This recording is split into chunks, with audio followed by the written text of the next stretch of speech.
It is still dark when I wake. The birds have not yet started. I rise slowly. These bones are 94 years old, and they like to be asked gently. I slide open the wooden door of my small kitchen, and the cool morning air comes in off the hills of Ogimi, carrying the smell of wet earth and sea salt. And then I begin the same thing I have begun nearly every morning of my long life. I make my breakfast. The same breakfast. The one my mother made, and her mother before her. And in 94 years of eating it, I have never once needed a pill to start my day. I want you to sit with that for a moment. In the homes I see in photographs from the West, the morning begins at the medicine cabinet. A pill for the blood, a pill for the pressure, a pill for the stomach to fix what another pill caused. A whole little army of bottles lined up beside the coffee, and the people who take them are often far younger than I am. In my kitchen, in my village, there is no such cabinet. There never was. There is only the pot, the bowl, the steam rising in the dark, and a breakfast so simple it would make a city doctor laugh, until he saw how long we live. Today, I am going to walk you through that breakfast, piece by piece, every part of it. What goes in the bowl, what goes in the cup, and the quiet reasons behind each one. Reasons my people understood for centuries without ever needing a laboratory to explain them. None of it is expensive. Most of it costs less than the coffee and the pastry that so many people grab on their way to work, and by the end, I believe you will want to change the very first thing you do tomorrow morning. But I will tell you now. There is one part of this breakfast, one humble thing in the bowl, that the researchers from the West became almost obsessed with when they came to study us. They had never seen anything like it in such quantity in any other diet on Earth. It is, I believe, one of the great quiet reasons my village lives so long, and I am going to save it for the end, because once you understand the rest of the breakfast, this last piece will land with all its weight, so stay with me to the end of the table. Let me tell you first about the woman who taught me. My grandmother, she lived to 102 years old. I can still see her in the half-dark of the morning, moving around her small kitchen, the steam rising around her thin shoulders. She never hurried, she never measured. Her hands knew the work the way they knew how to breathe. And the very week she died, 102 years old, she was still in her garden, still making this same breakfast at dawn. She did not fade in a hospital bed. She faded in her own home, in her own time, with clear eyes to the very end. That is the inheritance I am sharing with you. Not mine.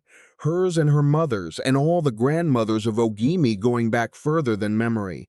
So, let us make the breakfast together. The first thing in the bowl and the foundation of it all is the sweet potato, the purple one. Beni imo, we call it. For most of my life and for all of my grandmothers, this humble root was the very center of the morning meal, not bread, not cereal from a box, a purple sweet potato steamed soft, sweet, and warm in the bowl. In the hard years, the lean years after the war, it was very often the whole meal, and we were healthier then, in our poverty, than the rich world is today in its plenty. That deep purple color is the heart of why. It is not a trick of nature for beauty alone. It is the sign of the protective compounds packed inside, the same family of natural pigments that color the blueberry, but our potato holds them in great abundance. When the scientists studied the traditional Okinawan plate, they found it built upon this root, and they tied it directly to the strength and the long years of the people who ate it. We did not eat the potato as a small side dish, the way the world treats the vegetable now. We ate it as the king of the bowl. And think of the cost. A sweet potato, grown in the dirt, costs almost nothing. The boxed cereal, with its bright pictures and its long list of ingredients and its promises printed on the front, costs many times more and gives the body a fraction of what the quiet root gives.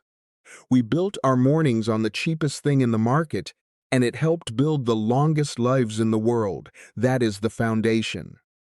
The second thing in the morning is the bowl of miso soup.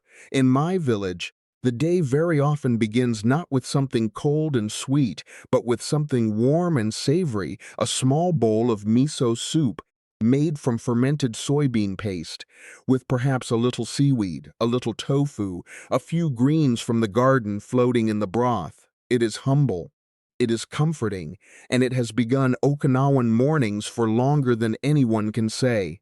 Here is what matters about it. The miso is fermented. It is alive, in a sense, full of the good and quiet work of fermentation that has nourished the people of these islands for centuries. The traditional foods of Okinawa were rich in these fermented things, and the researchers who studied our long lives noted again and again how the gentle, plant-centered, fermented foundation of our diet set us apart from the modern eater.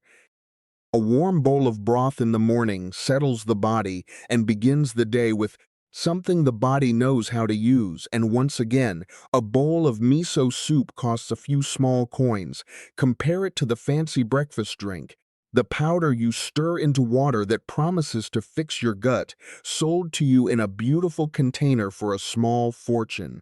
We had the answer in a clay bowl all along, and it cost us almost nothing. That is the second.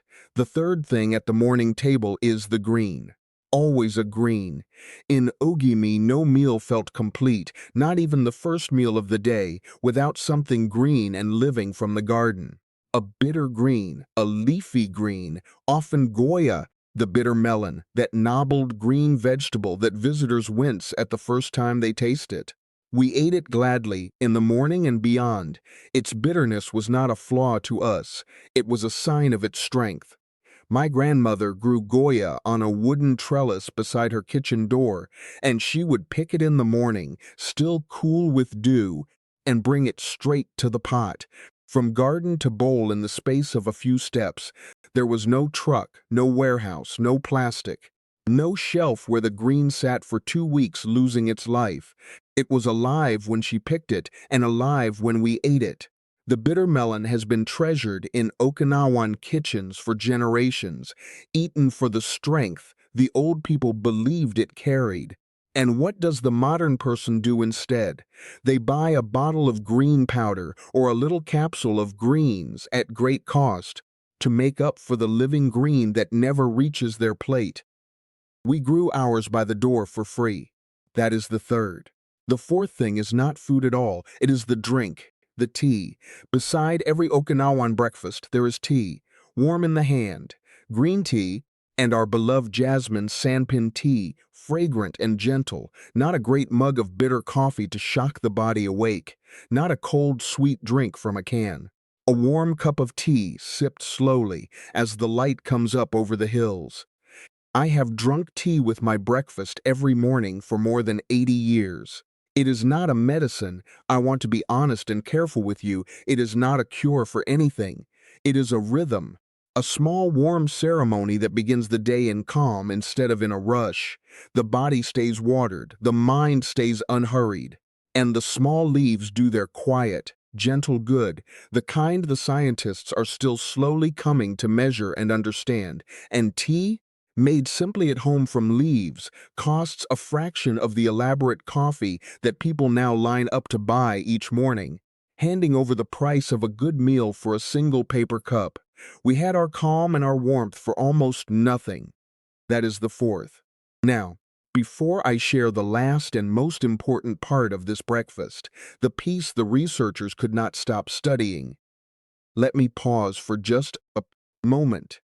Everything I am laying out on this table for you today, and a great deal more, the foods, the order we eat them in, the small daily habits, the deeper reasons my village reaches 100 years and beyond, I have gathered together into one simple written guide.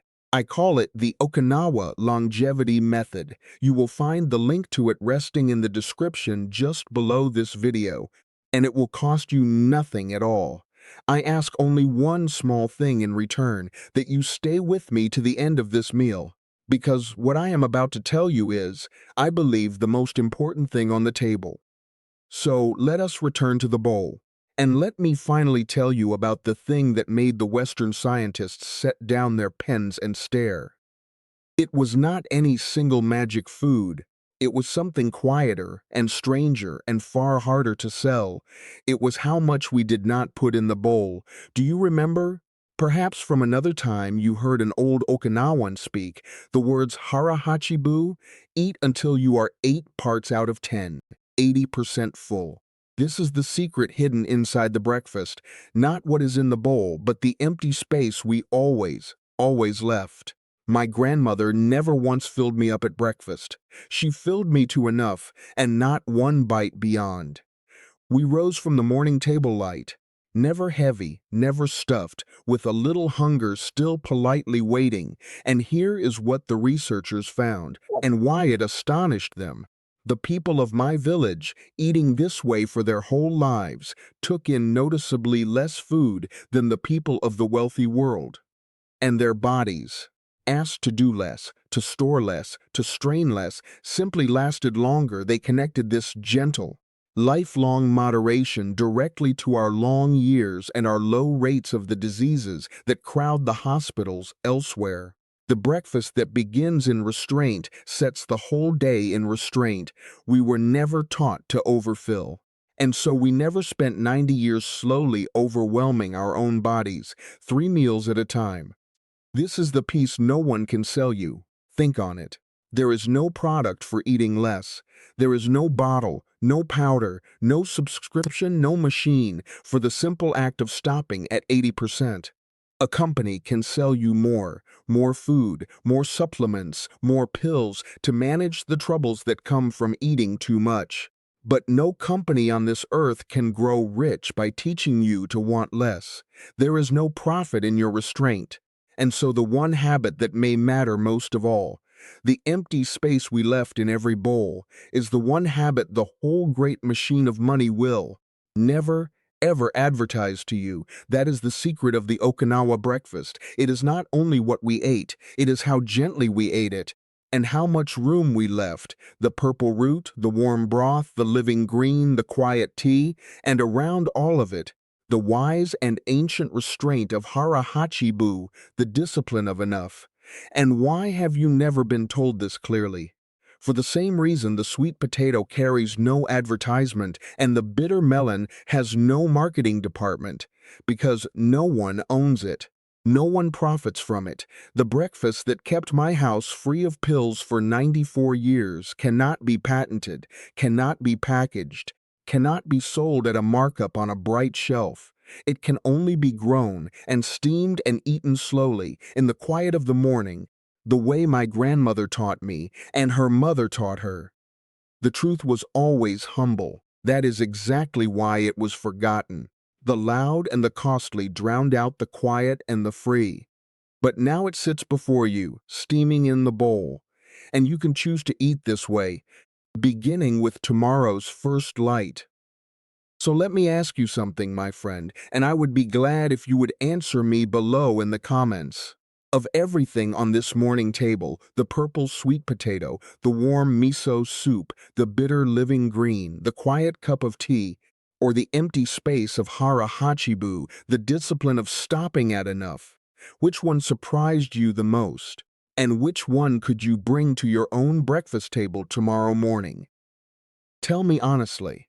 I read as many of your words as these old eyes can manage, and so do the others who are quietly gathering in this place. There is no judgment at this table. To name the change is the first step to making it.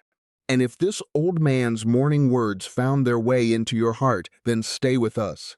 Subscribe, not to follow me, but to join a small and growing circle of people who are choosing to remember what the world was in far too great a hurry to throw away. We are not building an audience here. We are building a moai, a circle of people who hold one another the way my village has always done. In my next video, I am going to take you out of the kitchen and into the hills behind my home and show you the way we move our bodies here, not in any gymnasium, not with any machine, but the gentle, daily way that has kept the people of Ogimi standing tall and steady into their 90s and beyond. There is a reason you almost never see an old Okinawan with a walking frame. I will show you why. Until then, my friend, begin your morning differently. Set down the cold and the sweet and the boxed. Steam something the earth gave you. Pour something warm. Leave a little room in the bowl. It costs almost nothing, less, far less, than the breakfast you eat now, and it may, over the long years of a life, give you something that no pill in any cabinet has ever been able to give, a morning at 94 that begins not with medicine, but with a simple steaming bowl and the quiet certainty that you are doing for your body exactly what it has always asked of you. The world is loud, and the sellers are many, but the bowl is quiet, and it is waiting for you the same as it waited for my grandmother and for hers, in the cool blue dark before the birds begin to sing.